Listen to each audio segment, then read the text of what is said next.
ঢাকা হযরত শাহজালাল আন্তর্জাতিক বিমানবন্দরে আগুনের ঘটনায় বিদেশগামী যাত্রীদের ভিড়ে টার্মিনালে সৃষ্টি হয় দীর্ঘ লাইন। শিডিউল বিপর্যয়ের কারণে অনিশ্চয়তায় পড়েন যাত্রীরা। পথ পরিবর্তন করে চট্টগ্রাম ও সিলেটে অবতরণ করে বেশ কয়েকটি ফ্লাইট। তবে প্রায় 7 ঘন্টা পর আগুন নিয়ন্ত্রণে এসেছে। রাত 9টা 6 মিনিট থেকে শুরু হয়েছে বিমান চলাচল। শনিবার দুপুরে রাজধানীর শাহজালাল আন্তর্জাতিক বিমানবন্দরের কার্গো ভিলেজে আগুন লাগে। দ্রুতই আগুনের লেলিহান শিখা বাড়তে থাকে।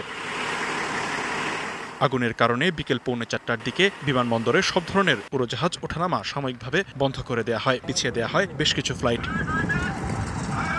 বিমানবন্দরে অচলাবস্থার কারণে বিদেশগামী যাত্রীদের ভিড়ে টার্মিনালে সৃষ্টি হয় দীর্ঘ লাইন। শিডিউল বিপর্যয়ের কারণে ভোগান্তিতে পড়েন যাত্রীরা। বোর্ডিং এর এখানে গেছি, ওইখান থেকে বলছে যে এখনো কিছু বলা যাইতেছে না, কি ফ্লাইট হবে না না হবে কিছুই বলতে পারতেছে না, ভিতর থেকে কিছুই বলতেছে না। এখন পরবর্তী শিডিউল আমরা জানানি হইতেছে না যে আমরা কবে যাইমু। ভিতরে তো ঢুকতে দিচ্ছে না, আমরা আনসারদের সাথে ওরা কোনো তথ্য দিতে পারতেছে না। 8টি ফ্লাইট ঢাকার পরিবর্তে চট্টগ্রাম শাহ আমানত বিমানবন্দরে অবতরণ করা হয়। এর মধ্যে 4টি অভ্যন্তরীণ ও 4টি আন্তর্জাতিক। এগুলোর মধ্যে ইউএস বাংলা ও বিমান বাংলাদেশ এয়ারলাইন্সের 2টি করে ফ্লাইট রয়েছে। এছাড়া বাকিগুলো এয়ার অস্ট্রা ও এয়ার অ্যারাবিয়ার। চেকিং তো এখন শুরু হয়নি, লাইনের মধ্যে আছে।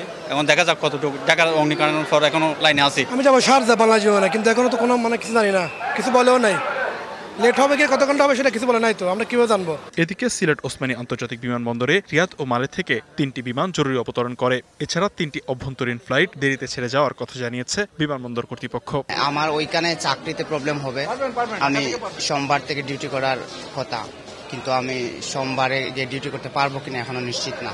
আমাদের ফ্লাইট ছিল আজকে এখন 5:50 থেকে ছিল ইউএস বাংলা ঢাকাগামী বিমান, কিন্তু এখন ফ্লাইট ক্যান্সেল হওয়ার কারণে রাত 9টার সময় আমাদের ফ্লাইট স্থগিত করা হয়েছে। বিমানটি সিলেট চলে আসে। সিলেট আসার পরে বিমানওয়ালা বলতেছে যে সিলেটের যাত্রীরা আছেন, টিকিট দেখান। তো আমরা সবাই টিকিট দেখাইছি, যাত্রী ছিলাম 12 জন।